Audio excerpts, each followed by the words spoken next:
But when you're on your own in that cell, what were you thinking? It's a long time to self-reflect, right? It certainly is.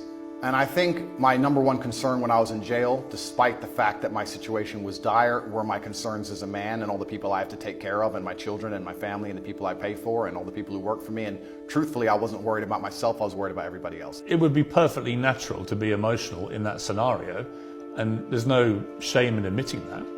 I was emotional. I missed people. I missed them, and I knew they missed me. So I felt a strong sense of missing. But you cried. There were tears that ran down my face, but I did not cry. I mean, that's crying. I would disagree.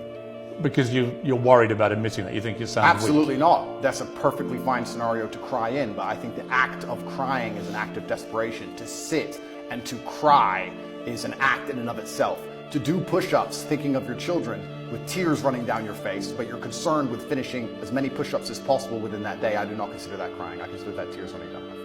I have some beliefs that people call me crazy for. I've had people come to me and say I'm depressed, and I'm like, well, why? And they go, I'm depressed.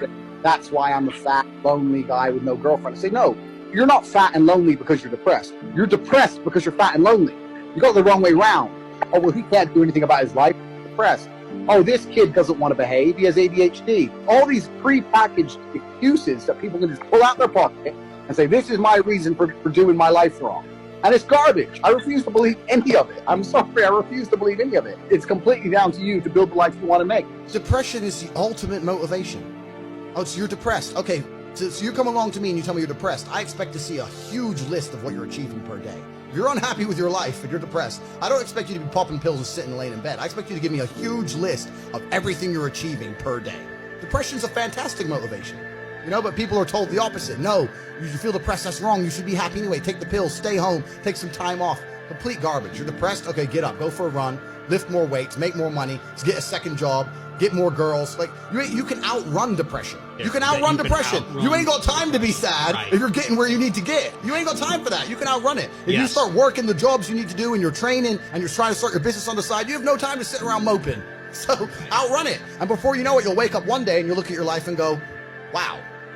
You know, I had a talent for kickboxing, that's arguable, but without all the work I put in, I would not have achieved what I've achieved. Now, if someone who's less talented than me, could they have been one-time world champion as opposed to 4? I believe they probably could have if they've been through the shit I went through. The reason I anger everybody so much is because I'm not from a privileged background. My father was a world-level chess player, but he was also a straight G.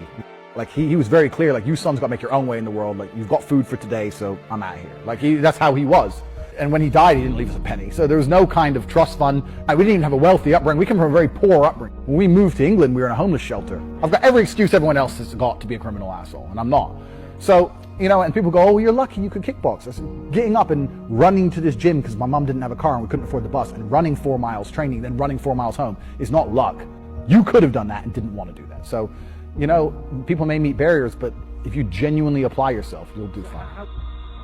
100% solid fact. I know I'm right.